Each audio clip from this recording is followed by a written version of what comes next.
Hello and welcome to part 1 of my retrospective review of Adam Wingard's Death Note. So like I said before, Death Note is the second anime I've seen, and it's also my absolute favorite. The characters, music, the cat and mouse dynamic, the cinematography, the writing, everything about it is absolutely brilliant. They even managed to somehow make writing in a notebook epic. Using the Death Note, I'll change the world.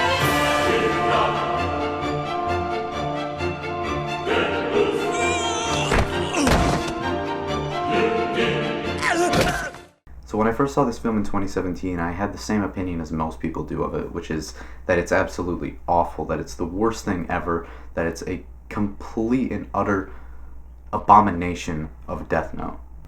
But over time, I've started to notice that the vast majority of the criticisms people have of this film, or at least the most popular ones, are just that it's different from the anime, which is absolutely ridiculous.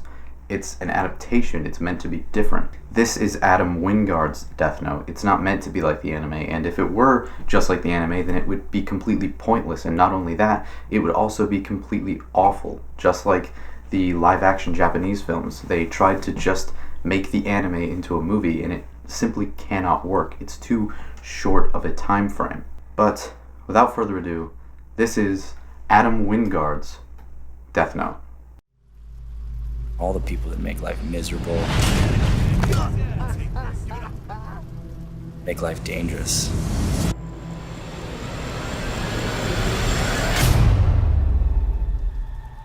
What if we can change things?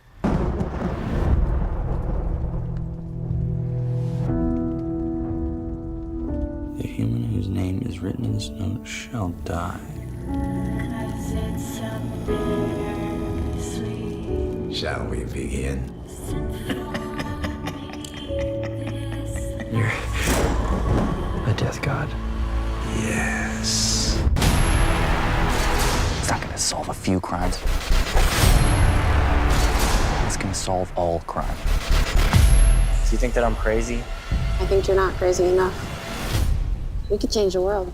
The killer has taken credit for over 400 deaths.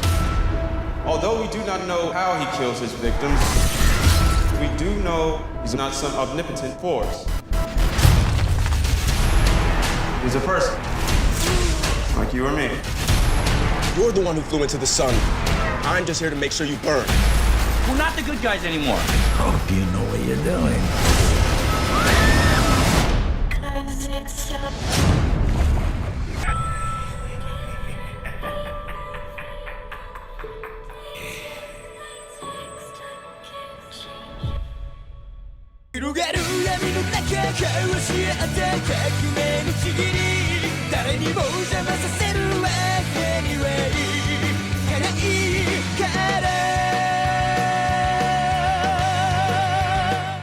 So this film is all about Light Turner, a high school student living in Seattle. And one day he comes across the mysterious Death Note along with a Shinigami named Ryuk. And Ryuk tells him that this Death Note will give him the power to kill anybody simply by writing their name. And so him and his girlfriend Mia decide to use this Death Note to fight criminals and try to make a perfect world. However, doing this attracts the attention of a world-renowned detective known only as L, who is sent in to hunt down and stop Kira. L is also assisted by James Turner, Light's father, who is also a police detective. So I really like that Light's original reason to use the Death Note in this is coming from such an emotional place for him. He's trying to use it to avenge the death of his mother, which really sets the groundwork for the entire real conflict of this story really, really well. That conflict being the moral dilemma within Light of him having to choose between vengeance and justice. His father, James Turner, representing justice, and his girlfriend Mia representing vengeance. And it creates a really interesting conflict for the story of the film. One of the biggest issues I have with this film is that it completely negates the cat and mouse dynamic between Light and L. It's such a massive part of the anime, and it's completely ignored in this film. Also, the way that Kira takes over the world is really rushed. It just is skipped over so quickly that it makes it really hard to believe that it actually happened in the first place. I mean, not even halfway through the film, there's Kira worshippers and people sacrificing themselves to help Kira. It's really rushed. That whole concept is really rushed, and in the anime, it's built up slowly and really, really well over the course of all 37 episodes. So this film is really full of references to plot points from the anime and manga.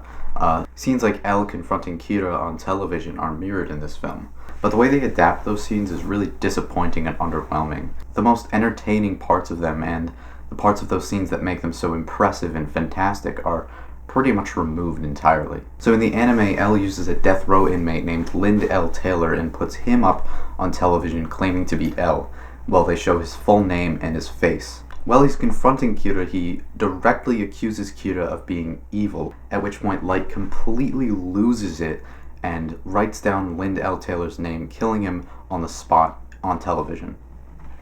At that point, the real L shows up, hiding both his name and face, in order to properly confront Kira in a way that's really, really impressive and cinematically genius. It's really genius because we don't know anything more than Light does in that scene. So when we see Lind L. Taylor die, we think that it's actually L dying, until the real L shows up, and then he reveals that he now knows for certain that Kira is based in the Kanto region of Japan, and that he needs a name and a face to kill. It's an incredibly impressive sequence. So in the film, when L confronts Kira in public, he simply stands at a podium with a mask on and asks Kira to kill him, which of course he can't do because he doesn't know his name or face. So it accomplishes the same effect that it would in the anime, but it's nowhere near as cool or interesting to see it. Kira, if you're watching this, know that I am coming for you. Unless, of course, you'd like to kill me right now.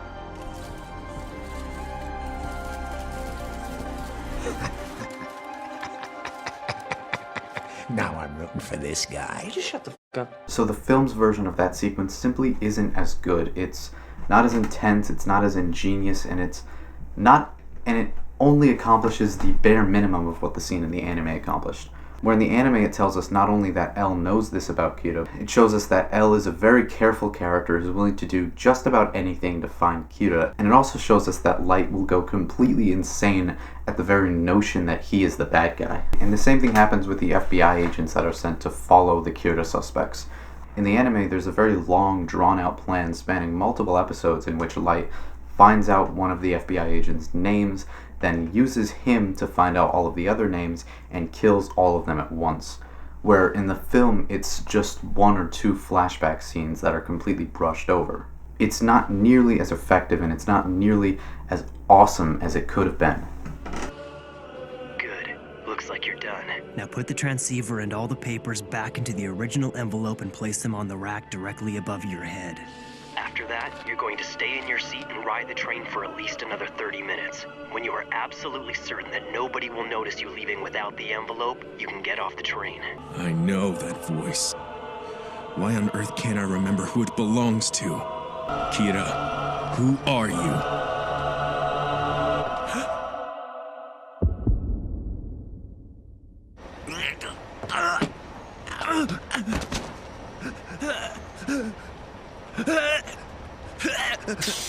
Like Yagami. Farewell, Ray Penber. Personally, I think it would be really interesting if they completely removed Mia from the story and had Ryuk take her place in pushing Light towards revenge. It would have given us a lot more time for those sort of scenes to be drawn out, along with giving us a lot more time with L and Light's relationship and their cat and mouse dynamic. It also would have given the film a lot more time to develop Ryuk and his relationship with Light a lot better, which, as I'll explain later, is absolutely necessary. The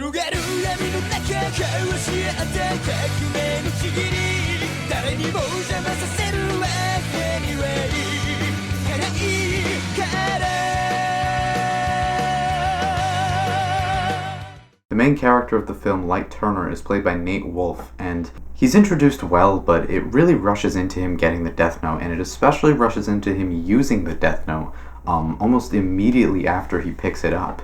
In the film, he's a lot more of a scared kid than a mad genius like in the anime, which isn't necessarily a bad thing. It definitely helps showcase the film's themes more. But I really love that his ideals and his sense of justice comes more from his mother's killing, and it just makes his first use of the Death Note a lot more personal, which again really helps push the film's themes that I talked about earlier of him having to choose between that selfish revenge and true justice. However, him becoming Kira feels a bit forced. I'm not really sure what it is, but it just doesn't feel quite as natural or real as it does in the anime. Now, I think the dynamic between him and Mia is really interesting, and it definitely helps showcase the film's themes more of, like I said earlier, that conflict within Light of him trying to decide between Kira or Mia or a more traditional sense of justice like his father. Although I really don't like that Mia basically pressures him into using the Death Note, and it almost feels like he's only really doing it because horny. I think that entire side of the conflict is showcased really well with the website Justice for the Wicked. Light obviously doesn't want to use the website because he thinks that these people could easily be lying and that these things could easily not be true, where Mia doesn't really seem to care all that much about it, thinking that these people are bad anyway. It really helps showcase both characters' moral limits, and it helps push this conflict a lot more. And that conflict is definitely at its climax when Mia tries to kill James Turner, Light's father. Light having to decide whether or not to kill his father is something that they never really did in the anime. They definitely pushed towards it a bit, but they never went all the way with it, so it's really interesting to see just how far they can push the character. So obviously Light Turner didn't want to kill his father, and he definitely did not go through with it. But I could definitely see Light Yagami going through with it, as he's shown several times to not really have any empathy towards anybody, except a little hint of empathy towards his own sister when he contemplates having to kill her. That whole thing really helps show Light's line, as Elle puts it. I'll admit, I always wondered if you had a line. I guess it's fortunate for us, the line you finally decided to draw points so clearly in your direction. So, changing a character in any adaptation is not necessarily a bad thing, and in this case it was absolutely necessary. Light Turner is not Light Yagami, and the reason for that is simply that Light Yagami would have never worked in this story. The entire film and the story of the film is all about Light's moral dilemma. It's a moral dilemma that Light Yagami simply would have never had. The entire conflict hinges on the idea that Light cares deeply about both his father and Mia. And as the anime shows countless times, Light Yagami is a complete sociopath who does not seem to care at all about his own father or any of the women who love him. I think that idea is best showcased in the anime when Light kills Misora. Here we have a grieving, innocent widow who's trying to find her way in a world where her fiancé was murdered by Kira. However, she was able to figure out something that if anybody ever found out about, it would 100% convict Light. And throughout the entire episode Oversight, Light spends the entire time just trying to figure out a way to find out her real name and kill her. He never once questions whether or not what he's doing is right. He never once questions the idea that maybe he's doing something wrong, and when he actually does kill her, he does it in the most sadistic and evil way he possibly could have, with literally no remorse whatsoever. Contradictory to that, Light Turner decides to kill Mia in the film if she doesn't give back the Death Note. And although this does help show his greater arc of deciding to go for true justice rather than revenge, it also shows very clearly how much he cares about her, as not only is he very reluctant to do it in the first place, he regrets it immediately after doing it, and even tries to save her life before she inevitably is killed. But also, at the very end of the film, after he kills Mia, and it explains how he was able to successfully do that and survive, it shows a very complex plan involving multiple criminals that he sets up in advance, and it all just feels very much like Light Yagami, and it feels like classic Death Note. What he does to ensure that criminals keep dying while he's in a coma is a lot like what Light Yagami does in the anime when Elle detains him for months. Also, the argument about whitewashing in this film is just stupid. Light Yagami's race was never an important part of his character. It never was one of the core components of him, so there's really no reason for the film to have to justify it in the slightest. The filmmakers picked who they believe to be the best actor for the role they created, and there's absolutely no evidence to the contrary. On top of that, the very people who will accuse this film of whitewashing don't seem to have even the slightest issue with L, a originally Asian, probably British character, becoming a black man. L is a really, really cool character in this film. Lakeith Stanfield is such an incredible actor who clearly dived into his role so much. He even stayed completely in character for most of the interviews that he did for the film. I really love how he's introduced in the film, but I also think it would have been a lot better if we never actually saw him until James Turner first sees him. It would have just given him a lot more of an aura of mystery and made him feel a lot more like L proper. L in this film is very much like L in the anime. All of his mannerisms, his way of talking, and his love of all sweet foods is showing that so clearly. Also, he's portrayed as this very isolated and introverted, socially awkward genius very, very well. Although he is a lot more open emotionally, especially as it relates to Watari, the man who effectively raised him, it makes it all the more believable when he just completely loses it after Watari's death. And I really love that the end of the film suggests that he might have actually used the Death Note to kill Light. However, I really wish that his going mad and just completely losing it was done a bit slower and given more time to happen. It just would have made it a lot more believable. And we would be able to really properly understand just how out of character this is for him, as it would also have given us a lot more time to develop his character overall. I also really don't like that L is not subtle at all with his suspicions of Light. It completely negates the cat and mouse dynamic that made this show iconic in the first place. I think that the cafe scene probably personifies that best, as L outright accuses Light of being Kira the very first time they ever meet. There's absolutely no cat and mouse dynamic between the two. There's no subtle game of chess. There's no battle of wits. I wonder if it was a difficult decision. What was difficult decision? Sparing your father's life. I'm sorry, what are you talking about? You must have known it would implicate you, yet you couldn't bring yourself to do it. It's really disappointing because it could have been very interesting to see that cat and mouse dynamic play out with these versions of the characters.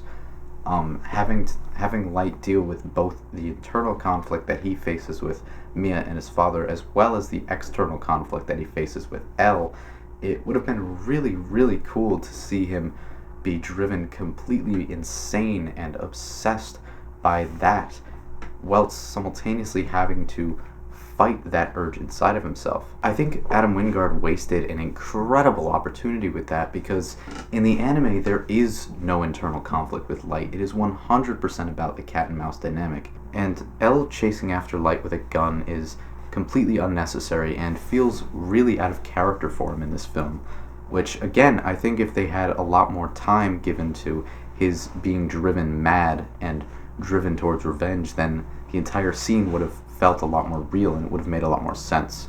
On top of that, a lot of people criticize the chase scene in this film just because they think that there shouldn't be a chase scene in Death Note, but those people seem to forget that the anime also has a chase scene. Now, Light's father, James Turner, is played brilliantly by Shia Williams. I really love that Light's relationship with his father is explored a lot deeper in this film than it ever was in the anime. It really helps the believability of their relationship, and it helps really understand how much he cares about his father, which is, again, non-existent in the anime, as he really doesn't care about him at all in the show. All of that shows so clearly that Light genuinely loves and cares about his father. It makes it completely believable that he would actively try to stop Mia from killing him, and that he would be so concerned about his father when he did finally get home. James doesn't know this, but his son had just saved his life, and that whole scene really helps showcase just how much his son was worried about him and how much they both care about each other deeply. Unlike in the anime, where Light really could not care less about his father's life or safety. Light's relationship with his father really helps emphasize his humanity, and it helps emphasize all those themes I discussed earlier. It really helps make Light's arc a lot more believable. And on top of that, James Turner himself is a really badass character, like when he just outright confronts Kira on television, showing his full name and face. He's not afraid of him at all. And he's also really funny in how he points out some of the more ridiculous things about these characters and this whole story. Now, we know that he wants to kill me, but is unable. What if you're wrong? Then, James, I'd be dead. Either way, we will gain valuable information. He always pulls this kind of stuff?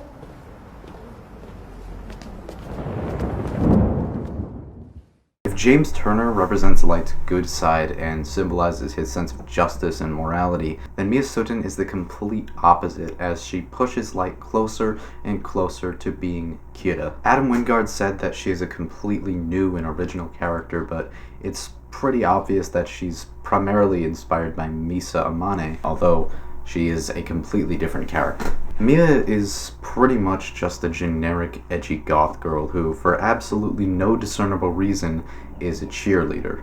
I have no idea why they decided to make her that, and I especially have no idea why her character would ever decide to do that. Also, I really don't like that she clearly gets some kind of sick sexual thrill out of using the Death Note. It's completely unnecessary and it's really uncomfortable. But I do really like the way that she's clearly used to push Light's morality further and further and push him closer and closer to Kira.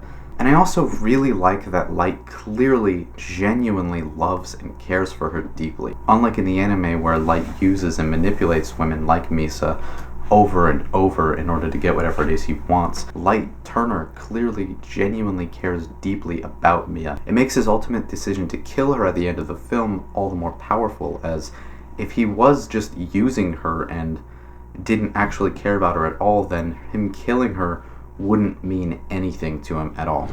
Ryuk, I take it back! I take it back! Here, just hold on, don't let go! Please don't let me go! Please don't let me go!